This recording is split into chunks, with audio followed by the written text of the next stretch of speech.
Have you thought about growing your wealth but don't know how to start? Talk to Invest by Metricon. They make property investing easy. So for all your tomorrows, build your financial future today. Invest by Metricon. Build wealth. Build today. Welcome to the Smart Property Investment Show, the podcast by investors for investors. G'day, how you going? I hope you're all enjoying lockdown, spending the time productively, not just sitting on a couch, eating chocolate and ice cream and watching Netflix. It's a great time. The best property investors I know are using this moment in time where they've got probably a little bit more time on their hands to amplify their property investment journey. Education is critical. And no doubt you only need to look at some of the numbers coming out of realestate.com.au, who I think are handing down their H1 financials today or tomorrow or the next day. Traffic's off the charts. So everyone's looking at property at the moment.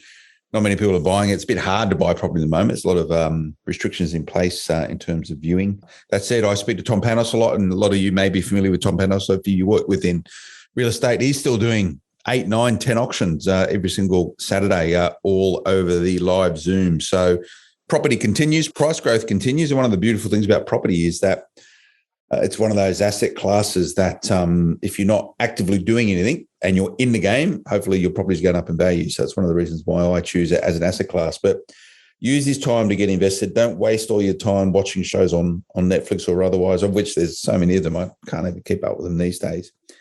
And we're very fortunate in property investing that there's a whole bunch of people, there's cadre people, look at that, military term, who are highly invested in helping people be educated through property. This podcast in particular, Smart Property Investment Show, it's what we do. But there's a lot of good books around in property, and they continue to come out. Old-fashioned, they're printed pages, very tactile. I do a lot of reading myself. I probably still get through about 2 to 3 books a week where I can, reading on all the different things that I read about.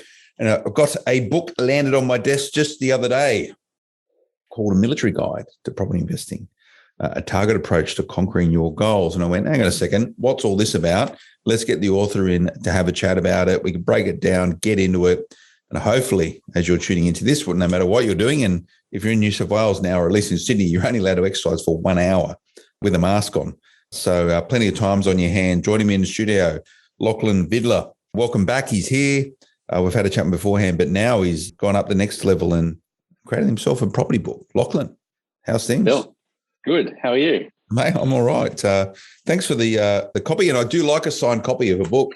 To be fair, I do actually collect signed copies of books, and I get a lot of them based on the work that I do. But I've got a lot of I'm quite a big reader. I've got quite a large library. I've got a lot of signed books from years gone by, including like people like Eddie Rickenbacker's biography, who was a World War I pilot in the Great War out of America. I've got like a signed copy of his book by him, stuff like that. So, mate, this is going to go right next to it. Right next to it. I'm not sure if I deserve that sort of a position on the shelf, but I'll take it nonetheless. I've got some great signed copies of the biographies of prime ministers in times past, and a lot of military history as well, signed by the authors. So I do like a signed book. Mate, a military guide to property investing, a targeted approach to conquering your goals. Now, you can't claim solo authorship of this particular book, can you? I cannot, and if I did, I'd probably get killed. So Tori Coles, yes. Your business partner, also more than just a business partner, from what I understand. Yes. No, she's a business partner, life partner. I'm sure she'll hope that one day she might get the wife as well part. But I think it's probably you going to be asking the question and hoping rather than the other way around, mate. So that's how these things work. I'll tell you that for a fact. But interesting, mate, because both of you guys are the collective noun for people these days. So you cop big flack about it. But you're a former military officer and she's still a current military officer in the reserve. So you both have time spent in the ADF. And I think that's pretty unique as two people come together in property investment. I don't know of any other people who really come into property from that sort of background. Tell us about it, mate. Yeah, well, I mean, it's sort of exactly like you said. That was where we first met each other there. And then we both started, I guess you could say, our careers in the military. And as some people would know from the previous times we've spoken, I was in the Navy and I spent time as a warfare officer and a logistics officer. And Tori, She was in the Air Force, or she still is, as a reservist, and she was actually an intelligence officer. So she's the smart one of this relationship, right? In terms of, have you found that she's doing that type of work inside of the business? The intelligence officer for people, typically in the military, doesn't mean you're skulking around the back streets of Kabul. You're normally in an office somewhere getting a whole bunch of information coming in that you're trying to synthesize and digest and put a position around so you can give it to your boss so he can make decisions around it. That's pretty much what an intelligence officer does in the military. But the work that you're doing now with your business, have you sort of fall into those same type of roles? To an extent, I mean, absolutely. I mean, Tori, she, to her credit, she'll always sit there and she'll go, oh, I never want to be the face. I never want to be out there. She just loves being able to support and do things behind the scenes. And she probably doesn't get anywhere near enough credit that she deserves for that. So she'll often be, behind the scenes for clients. Clients often won't even really realize that work that they're receiving or emails that have been drafted or things like that have come from her. And I'm the lucky one that gets my name stamped on it at the end. But she does a great job behind the scenes, keeping Atlas running with all sorts of tasks. Well, that's what you need, and it's critical, mate. You need a partnership and these type of things to drive forward. But you've only been now at this. How old is Atlas, Lachlan? Atlas is about 18 months, 2 years old. So like a lot of people, it started with, helping friends, helping family. And then I guess we woke up one day and said, well, why don't we make it a career? We love property. And then Atlas Property Group was born.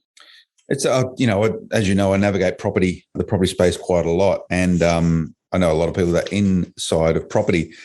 I notice note that between yourself and Tori, you've both invested a lot of time in formal education, Master of Commerce in Finance, Master of Property Investment and Development, which you're undertaking now. Lachlan, Graduate Certificate in Property Investment, a Bachelor of Business. You member of PIPA, that's really cool, a licensed agent. And Tori, Master of Project Management, Master of Property Investment, also undertaking right now, Bachelor of Business, Officer of the RAF, member of the Australian Institute of Project. So you guys have actually invested a lot of time in functional academic, research and education. What's the purpose of that, mate? Whereas a lot of people in property coming from a completely different angle and don't have that academic rigor. It's a good question. For me, I think, and I'm very vocal on this with people like clients I speak to or when I'm doing industry engagement and things like that, that I'm of the belief that people in property, not always, but a lot of people are probably quite underqualified for what they are doing and what they are trying to do. And instead of just saying that and not really being part of the solution and being arguably part of the problem, I want to flip that and I want to be that solution or part of that solution. So for myself and also Tori, firstly, we love education. I think if you're not learning, you're missing an opportunity in all things, whether it's formal or not. But for us, we sort of sat down and went, well, if we're going to be helping people, if we're going to be investing, hundreds of thousands or millions of dollars on behalf of people, we should probably know what we're talking about. And it's all good and well to sit there and build a portfolio out yourself, exactly as, what we've done and we're doing. And we certainly don't have a $50 million portfolio or anything like that. But we thought, well, let's learn about it. Let's actually formalize some of this knowledge that you pick up through doing it, but also so that when we're saying things to clients, we can know what we're talking about and we're not just shooting from the hip. Yeah, look, I'm a huge advocate of formal education. I haven't been in university now for 20 years, but I did enjoy my time at university. I'll tell you that for nothing, with a couple of different degrees. Anyway, I won't get into that today. It's probably time. It's probably best discussed over a beer. So you've been at this for like 18 months, 2 years, smack bang into a book. Has this been like a cathartic exercise for you? Does it help you sort of crystallize and really use this as a process of documenting your philosophy or talk military, your doctrine about how you're approaching property investment? I imagine it's been a valuable asset for you as well as for those that read it. 100%. It's funny, as and I guess I'll probably spend most of this chat today talking about it from my perspective, but I know that as I was going through and I was, writing the chapters I was writing or writing about the topics that I was writing, it really made me have to think about some of the things that I believed before writing it. And then if I was going to put it down on paper to go, well, hang on, and I guess maybe take a bit of that academic approach. Well, where's my evidence? What can I back it up and not just say it for the sake of saying it? So it was really great, I guess, from that perspective, because it made me critically reflect and think about everything that I knew about property investment before I was willing to, I guess, write it in blood and put it out for the world to see. Yeah. And, I do a lot of that similar work myself, sort of documenting systems and processes and philosophies and stuff. And it's a very good exercise to do if you're in business. Even if you're a property investor, it actually doesn't need to be War and Peace, it can be one pager, at least sort of documenting your strategy and how you're going to go about sort of executing it. But no doubt we can sort of intersect this chat today, Lachlan, with a whole bunch of different sort of military terms and philosophies and the way military folks go about doing stuff. And no doubt in the business of property investment, that sort of rigor and discipline and training is a huge enabler. You've broken the book down to 10 different chapters.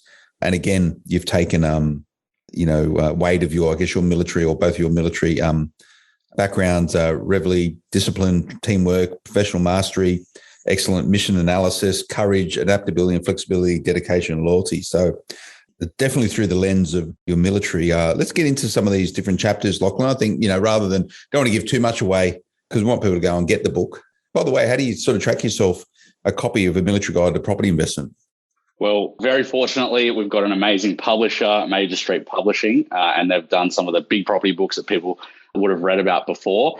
And because of that, they've got us in all major bookstores, all major online retailers. So you can, depending on where you live right now, or in the future, you can wander down to your Dimmicks or your QBD and pick up a book from in stores. Or if not, while we're still in this lockdown, you can go online, you can pick it up from places like Booktopia, Amazon, Book Depository. Or if you don't want to do that, you can come straight to the Atlas Property Group website, atlaspropertygroup.com.au, and we've got lots of books for sale on there. Very cool. And I'm just flicking through the glossary at the back of it, which is good. It's a nice way to get easy access stuff. And I just saw Winston Churchill. You must have a Winston Churchill quote in here. Let's see which one it is. 65. Hang on. Let's wait a sec. 65. Those that fail to learn from history are doomed to repeat it. There we go. It's a great bit of Churchillian quote. We had a function once, sort of digress before I go to a break. In London, we took a big study tour out there about sort of 4 years ago, people in the mortgage space, and we held the final night. You would have liked it, Lachlan. We had a sort of a private function where you've been to Churchill's war rooms in London. I have not. Yeah. So where the sort of the cabinet room inside of that, it's the bunker underneath. I think it's the sort of Foreign Office building or whatever. Anyway, so champagne, Paul Roger and all that sort of stuff. But we actually had a Churchill sort of impersonator guy. But then also as our guest speaker, we had Celia Sands, who was Churchill's granddaughter, gave like a keynote. So we had this private function in the bunker in like where they used to have the sort of tea room and stuff. It was really cool. But she was great to learn from. But this sort of Churchillian reenactor guy was brilliant, did all the great quotes of Churchill. I've got some of my signed books, Churchillian and stuff. So anyway, we'll go to a quick break. When we come back, let's get into some of these chapters back in a moment. In the property investment industry, there's countless stories of the one that got away. And it's always the same reason. To pay the deposit, they needed the settlement from another property to come through, and they waited. Realty Assist Australia knows that when you find the one, waiting isn't an option. That's why they have a same-day settlement fund advance service. There's no credit check, no application fees, just a single one-off fee to advance your equity. Visit realtyassist.com.au/settlements now.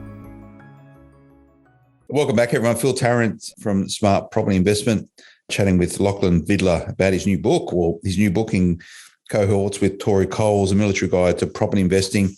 Very much military themed throughout, so it's going to be dominating the thrust of this conversation. Let's kick off. Let's not do the starting bit. Let's talk about discipline, which is very much the bedrock to all military forces. If you lose discipline with your troops, things go absolutely wrong. And you need discipline yourself and discipline in your leadership.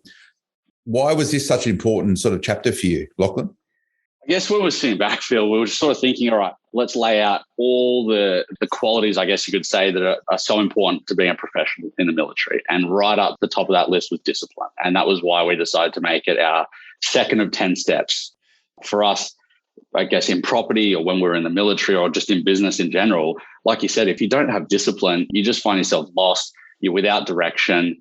You'll find that, if you have processes in place without the discipline to maintain them, you'll watch them slip.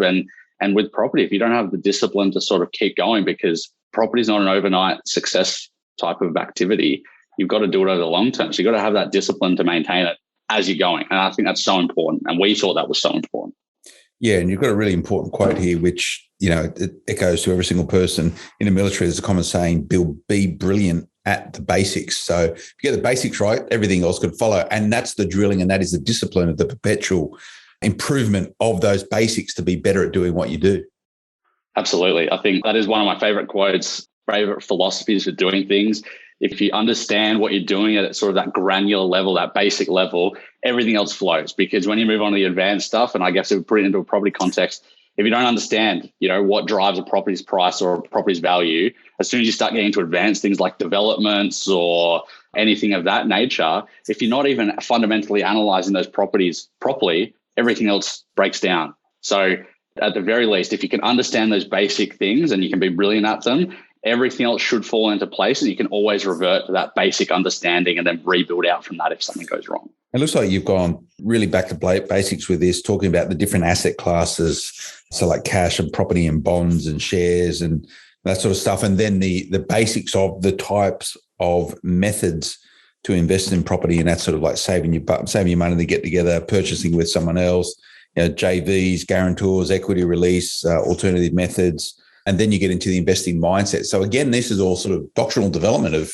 you probably dusted off some military manuals and just changed naval logistics to property investment. No, definitely. I think the thing to me that was really important, and the thing to both of us that was really important, was there's a lot we cover in the book on property. And we're going to talk about some of that as we move through the show, for example. But at its core, and again, going back to that, be brilliant at the basics, you've got to build those foundations, almost like when you're building a house, right? You've got to build the foundations out from there. And if you lose one of those foundations, everything becomes unstable. So for us, that was, well, let's just have a quick chat about all the different asset classes. Obviously, the book is about property. I mean, it's called A Military Guide to Property Investing, but property might not be right for somebody. So even if, and as it is in the book, it's just a couple of paragraphs, let's quickly just understand, what is the difference between properties and shares? What's the difference between bonds and cash? Let's have a quick explanation around that so people understand. And then, as you said, move into the different ways to get into property, because the common one everyone thinks about is, well, let's just squirrel away, let's save, and then eventually we'll have, a few tens of thousands of dollars and we can buy. But why don't we flip that? Because there are other ways, and people sometimes don't know. And I think another great saying is, you don't know what you don't know. And if you've never read it before, you've never heard it, you've never seen it, how are you to know that, well, maybe you could get a guarantor for a property, or maybe you could do a joint venture with somebody else. So it was about building those foundations out and then also getting the right mindset. And that's exactly why we do go into that investing mindset. Yeah. And sort of navigating property a lot, people always talk about sort of strategies and stuff. And I think one of the biggest misconceptions or biggest misunderstanding that a lot of people have operating in property and even in business is the difference between strategy and tactics. And a lot of people sort of get them sort of flipped around. Someone might say, oh, my strategy to get into property is to use a guarantor. And I'd say, well, that's not a strategy. Like one of the tactical ways for you to achieve your property gains would be to get a guarantor. So that's a tactical level rather than a strategic level. Can you give me some sense, how you view it? And no doubt with your military rigor and your training, you'd have a pretty good relationship between sort of strategic, operational and tactical. Yeah. So, I mean, in the military, typically the way you plan something out is you've got the three levels that you were just talking about. So you've got strategic level, which is right at the top, and that's the overarching aim of everything that's going on. What are you going towards? Then you've got that operational level, which sits in the middle. And that operational level is it's that middle balance, right? There might be a few operational plans or strategies in place to achieve one strategic outcome. And then under that, right at the bottom, you've got that tactical level. And you're going to have a few tactical level activities or plans that meet one operational level. So it all sort of funnels up into that overall one strategic plan. And it's really important that you understand the distinction between the two. Because, for example, saving for a deposit, that's a really tactical level action. It's not a strategic level thing. A strategic level activity would be going, I want to retire with a $10 million property portfolio.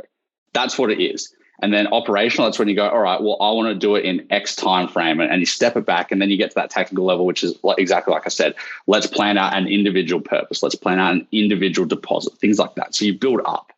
Yeah. And if you're not really you got to perpetually going back to education as a property investor, understand the difference between the strategy and the tactics, Your tactics should support a whole bunch of working in unison to achieving your strategic objectives. And as an old saying, I think it's from the art of war, tactics before strategy is noise before defeat or something or other. I can't remember exactly what it is, but it's pretty much going, if you put the tactical stuff first, if you start doing the tactics before you understand why you're doing what you're doing. It's just noise before defeat. You're just not going to get it. And strategy without tactics is just never going to happen, right? So you need a really good relationship with it.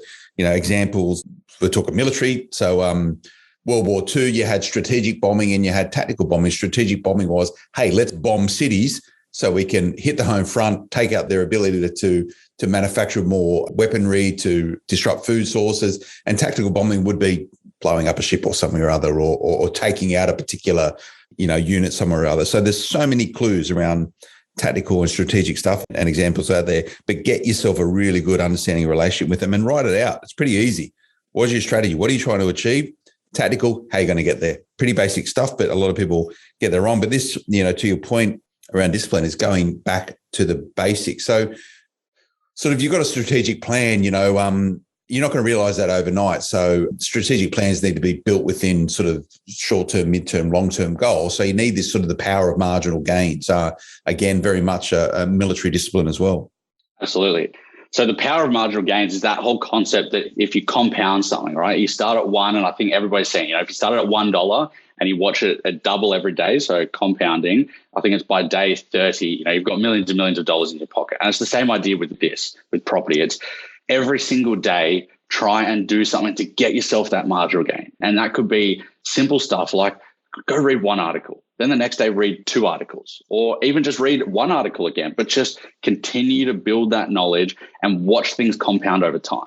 And then I guess the other side of that is, property portfolios aren't made in a day, and growth on a single property isn't made in a day. So buy the property and you've made that first step. After month 1, you've got a bit of growth. After month 2, you've got a bit of extra growth, and it just goes up and up and up, and it all comes together at the end to be this great, amazing product. Yeah, and a lot of people sort of call this delayed gratification. You've just got to keep doing the basics right time and time again. Fast forward 10 years, you go, wow, how did I get there? But do yourself a favor, and Lachlan just spoke about it. Get yourself a calculator and go 1 times 2, or just double it, keep doubling. 1 times 2 is 2, 2 times 2 is 4, 4 times 2 is 8, and you keep doing that. And $1, you can turn $1 if you double it every day into $1 million in a month. It's absolutely ridiculous. And you sit and just go, how does that happen? But anyway, there's a good chapter here. You talk about excellence. And this is, I would say, sort of connected in with this notion of getting the basics right. It's being the perfectionist, the professional. And you sort of kick this chapter off, Lachlan, with, you say, when a military professional strives for professional mastery, they know that it can never be truly attained. What can be achieved in place of professional mastery is excellence. Excellence is a byproduct of discipline and dedication to mastering your profession. It is excellence that drives the military professional to be better than their enemy, and it is excellence that allows them to seamlessly execute and achieve their mission, no matter the challenge that is posed. This is this whole concept of like flawless execution. If you get it right time and time and time again with the right team and the right people, you absolutely sort of nail it. So tell me about this chapter, Lachlan. You sort of, part of it strategic, part of it is tactical as well. Yeah, I think everything, I guess, keeps building off that whole idea of discipline, right? And as we step through the book, you'll notice that things start picking up and you get to understand, you go from just talking about investing on an academic or principle level. And now as you start moving through the middle of the book, it starts getting really juicy and you really start to understand and learn about property specifically. And for me, excellence, it's like you said, no one can ever achieve professional mastery, but we all aim to. So, and by aiming to, hopefully we can at least achieve excellence. And for me, that starts at, well, let's get an understanding of what types of properties there are out there. So you got your different dwelling types. So you're looking at all the different types of residential ones. So that's, houses or apartments or duplexes, things like that. And then you've also got the other side, which is commercial. And that's looking at things like retail, office or industrial. And then, you can have some other alternate types, but, commercial tends to just fall into those buckets. So it's really about really starting to break down, understand the different types of properties, then they can start fitting into your overall strategic plan and what might you need and when might you need it. When writing this book, Lachlan, where have you sort of positioned it and pitched it? Is it for those people sort of kicking off with property investment or those who are a little bit more sophisticated and building out their portfolio? Just, having sort of read parts of it, it seems to be for both. Yeah, I would absolutely agree. The way that we tried to write this was if somebody who knows nothing about property picks up this book, they're going to learn hypothetically everything. And this is going to be that book that becomes almost their Bible, and they're going to learn everything that they know about property, but investing out of it. But for those people who already know something about property investing, or maybe they've even got half a dozen properties for all we know, there's still enough in this book that's going to make them sit back and go, wow, I didn't actually know that. That's something I picked up. And even if it's only a couple of things that they learn, it really was designed so that everybody can pick it up and everybody can learn something. Yeah, and you're publishing with Major Street Publishing, who is sort of behind all the big property books. Just, sort of jumping off topic for a second, how did you get hooked up with them as a publisher? How did that sort of journey start? I mean, I'd always wanted to publish a book, and Tori had always wanted to join me on that journey as well. And for us, we just started reaching out to different publishers and just saying, hey, look, this is our idea. And as you said, there's lots of property books out there. There's usually at least another one or two that might come around each year. So what's different about us? What's different about our book? And the first thing was, well, we want to make that book that's contemporary. And as it says on the front cover, this is meant to be a modern guide. There's a lot of property books out there that are focused on what it was, say, pre-GFC or just after, where, for example, lending was untapped. But nowadays, a lot of those strategies, you can't really apply them as well. So for us, that was the first thing when we were talking to publishers was we want to make this modern, and we want to make it so that somebody who picks up this book in 2021 can implement everything that's in it. And then the second thing was, well, let's make it unique. And what's unique about us? Well, we've come from the military, and the military has a pretty good rep in the public for the way they think about things and the way they analyze things and the way that we go about planning out. So let's use our military experience and overlay it. And then I guess that was how the Military Guide to Property Investing was born. Do military people make good property investors, or most military people just blow all their dough on furlough some foreign port somewhere? I think it's a bit of everything. Do lawyers make the best investors, or do lawyers make the best clients for other lawyers? I think it's one of those things where you get good eggs, you get bad eggs, and you get a lot of people who just want to help. Yeah, it's good. In this chapter on excellence, there's a big bit here on property finance. And you mentioned how things have changed, and they always do, in terms of accessibility to finance. How sort of important is this finance bit through your book? Because you can only invest in property largely. I don't know how many people have just got cash to buy property. You typically need a home loan or a mortgage. Yeah, look, it's really important. And as most listeners would know, I work on the buyer's agency side, so I'm not a mortgage broker, but doing it day in, day out, you learn a lot about finance. And I think it is so important for people to understand a lot of the differences. There's plenty of literature out there that talks about different ways, like, constantly redrawing equity and living off it, for example, and just different strategies that aren't really applicable today. And that's why it's so much harder to buy and build out those big portfolios in 2020 or 2021 and into the future, because finance is so much more limited. Banks are a lot more risk averse. They've got to keep a lot more capital on their books. And because of that, they don't want to just give out money for free like they used to. Yeah, it is more of a challenge to secure funding, but it's still out there if you present a really good package. And to your point, I think this is going to be one of those period of times where a lot of investors, if they're in the market, they're able to get finance and get a really good sort of free run on equity. And you talk about the power of equity in the book. And I know there's a lot of people beefing up and building out equity in their principal place of residence at the moment and thinking about property investment. What's your sort of view towards leveraging equity? I think it's fantastic. For most property investors, you get some tax benefits out of it as well. But more than that, you don't have to save. Imagine if you own a home in Sydney right now and looking at the ridiculous growth that's going on, what do you think is going to go faster? The equity in your home is going to rise and you could leverage that, or you can save from your day job. I think most people know that the answer is going to be the former in that case. And for me, it's awesome. I have so many clients who come to me and they bought a house for maybe $800,000 in Sydney 10, 12 years ago. And now they're looking at equity in the millions for some of them. And a lot of them might have really solid jobs, or they don't have much debt. And they've got so much lending capacity. They could, if they wanted, off the bat, buy 2 or 3 or 4 properties straight away, just because of the equity that they've got sitting there. So I think it's amazing. I think it is probably the single most valuable thing that a property investor can learn and know and understand is that power of equity and that power of compounding, because it really sets you up. Yeah, and that comes back to education and mindset. A lot of people, the Great Australian Dream, buy a house, pay it off and be debt-free, right? And that's okay, but that's particular one mindset. It's funny when you actually chat with people and when they have that realization of going, oh, really? I can do that? And you sit there and because you're in property all the time, you think, well, doesn't everyone know this? Most don't. That's my conclusion. They sit and go, what you can, so all that equity you've got, you can use it and buy more property. Like, how does that work? And that's the curiosity that most good property investors have. You sort of speak about in this chapter on excellence, macro and micro factors impacting the market. On the Smart Property Investment Show, we chatted about this a lot, and most of this stuff you probably can't change.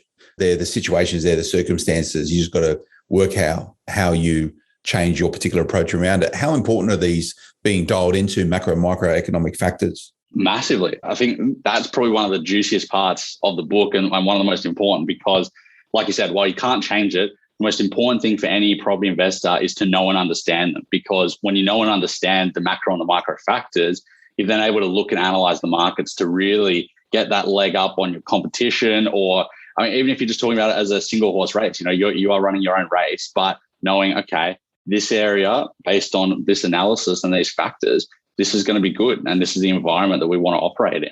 Yeah, macro factors, and some of these you've mentioned here, access to credit, which was sort of spoken about, consumer confidence, yep.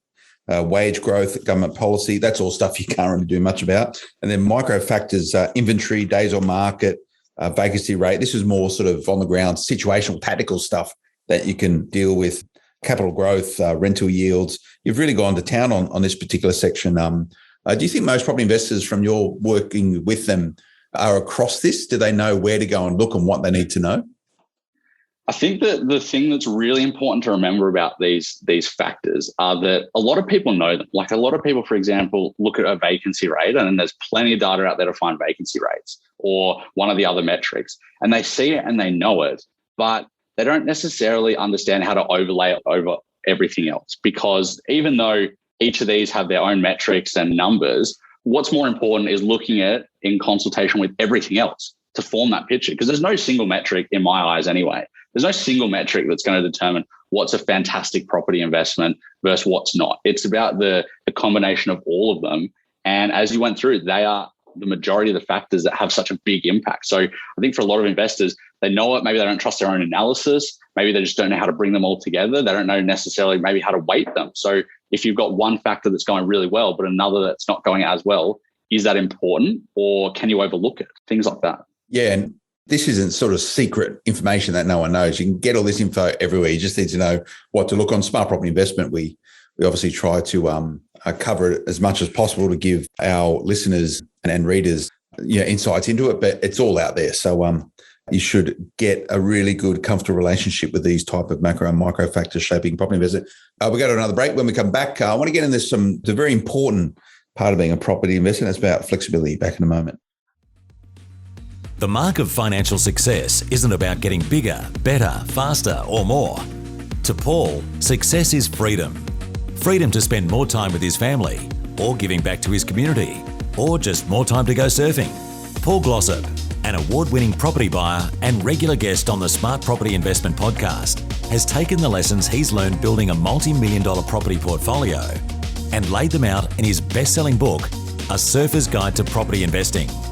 For a limited time, get your free copy of Paul's award-winning book and receive a roadmap for building both lifestyle and wealth through property investing. Grab your free copy today at purepropertyinvestment.com.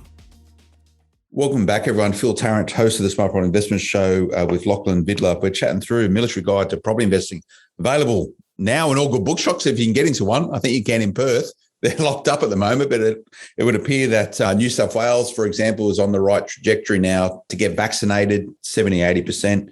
And the Prime Minister's coming down pretty hard on the state premiers going, hey, we had a deal to open up the nation, to stop locking down borders, get your people vaccinated, get them vaccinated, we'll open up the joint. So that's good. And it means you can get yourself into a Dymocks to buy the book. Also available online. You can go and check it out. We can go directly to Lachlan's website. Now, this is, again, channeling your military ADF learnings. Adaptability and flexibility is a chapter. Most people, even if they don't have any sort of military bearing, will have heard, no plan lasts the first shot fired. You don't need to think of, the huge planning that went into something like D-Day. As soon as the guys hit the ground, everything sort of went out the window. And, you need to have the rigor to be flexible and adaptable based on your strategic outcome. So the strategy didn't change. D-Day, we'll use it. It was to finish the war is the overall strategy. How do we finish a war? We've got to invade Europe. We've got to get back in there and go all the way to Berlin to see the demise of the Nazi regime. So the plan needed to be adaptable and flexible as possible. There's a whole bunch of military disciplines around this, the Ooda Loop, which no doubt you're familiar with, or VUCA, which is very similar. That's operating in a volatile, uncertain, complex and ambiguous environment. It's all there. All the clues are there. How does all that relate to property investment, Lachlan? I would love to meet a single property investor who can tell me that their property that they bought, they invested in, went 100% to plan for 20 years. I'd love to meet somebody who can tell me that. Have you had any like that, Phil? No, it doesn't exist. Yeah. Exactly. And anyone that's doing that probably ain't doing too well. They go, well, I'm not going to deviate from my plan because I set my plan, however many years ago, I'm not moving from it. Exactly. So what do you do? Well, exactly like you said, exactly like that great D-Day example, you've got to be adaptable and you've got to be flexible. There's going to be issues that come up at all stages. And for us, that was what this whole chapter was about, because you can really break it down into where you're going to have the issues. And we do. I mean, you could have issues when you're trying to get finance right at the start. The very first time when you go for pre-approval, you could have issues. Maybe you get issues when you're trying to find the property, or maybe you get them when you found it, but you're now trying to settle. Or, as a lot of investors would also know, maybe those challenges, maybe you have a very seamless process up to there, and those challenges, they come about after you already own it, when there's nobody else to blame or to look to other than yourself. So for us, we thought, what better chance or better thing to talk about with property investors than something that's real? Like, this book is not meant to be some big glossy selling tool that's about how incredible property is and there's no risks in it whatsoever. This is meant to be a practical guide that people can pick up and they can go, well, hang on, we're going to talk about something that's going to happen. And that's when things go wrong. When, for everybody, eventually they will. It's just, how big is it? And then what do you do to fix them? And this is process. So you can learn this stuff. You don't need to have a military background or gearing in order to leverage a lot of the stuff that's taught inside the military for getting more and better outcomes. So I spoke about the Ooda Loop. Just go and Google it. And by memory, this come out of the US from fighter pilots, and Ooda, OODA, observe, orient, decide and act. And essentially you just keep doing it. Okay, what's going on? What do I do about it? What am I going to do? Get it done, start again. Same thing applies in property investment. And one of the big things, and I think, Lachlan, you might be aware of this, I'll probably get it wrong, but this example of, there was one, when the Vietnam War started, American fighter units weren't performing very well. The kill rate against sort of the MiGs of Vietnam and sort of right in China they should have been a lot better than what they were.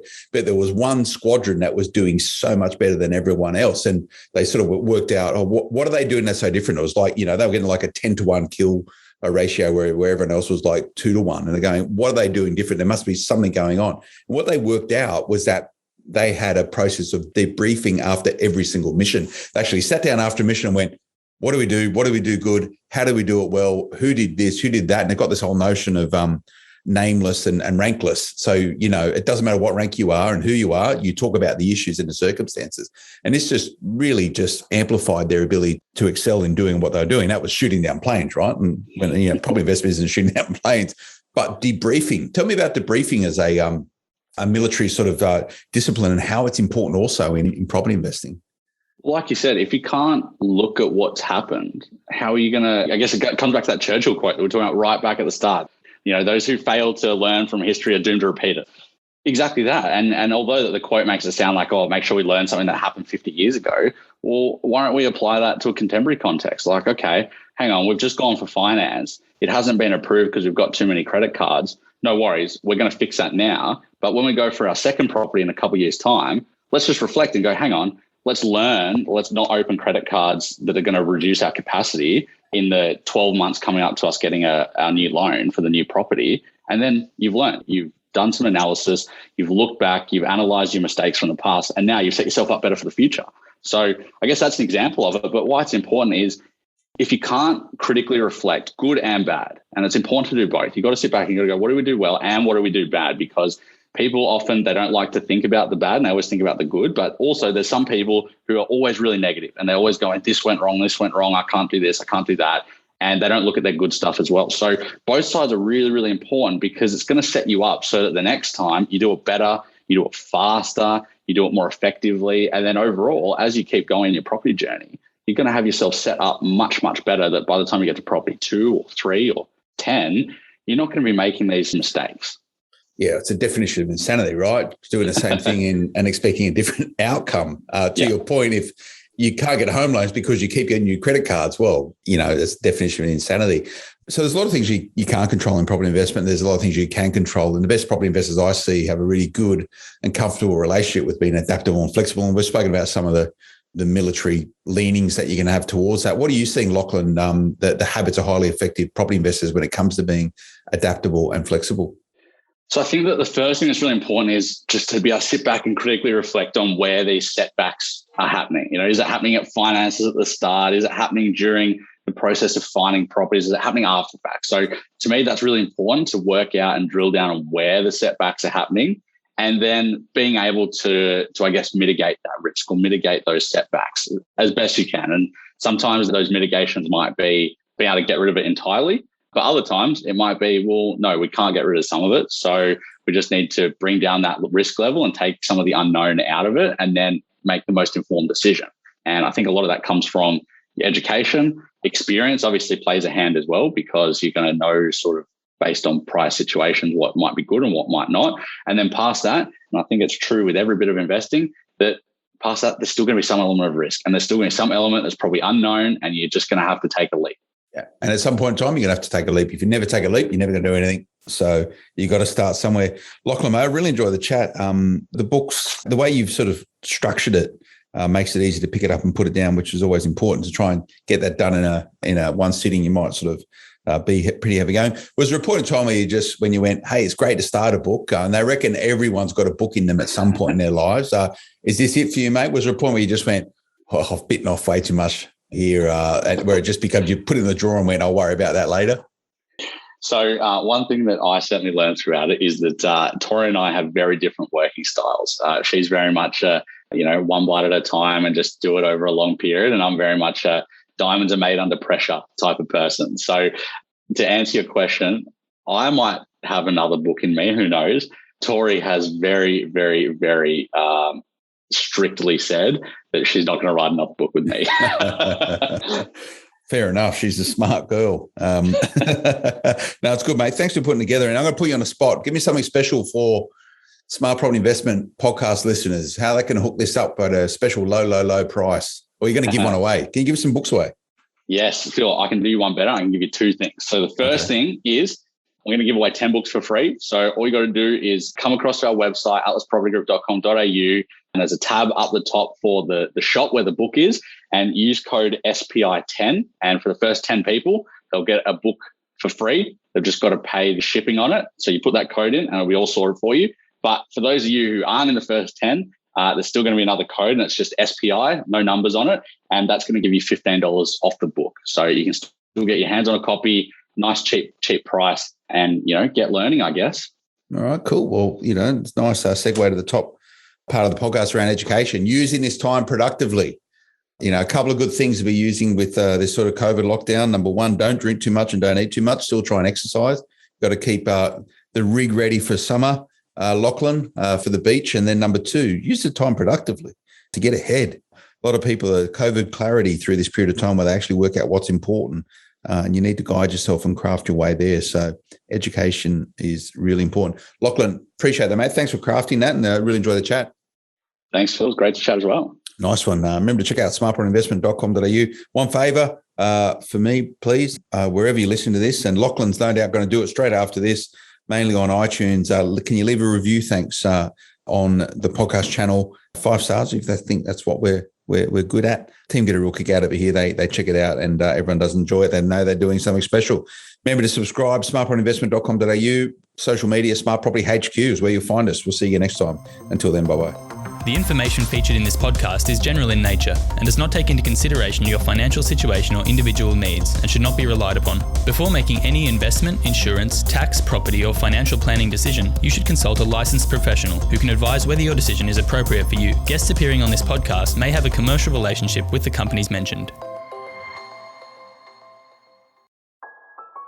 In the property investment industry, there's countless stories of the one that got away. And it's always the same reason. To pay the deposit, they needed the settlement from another property to come through, and they waited. Realty Assist Australia knows that when you find the one, waiting isn't an option. That's why they have a same-day settlement fund advance service. There's no credit check, no application fees, just a single one-off fee to advance your equity. Visit realtyassist.com.au/settlements now.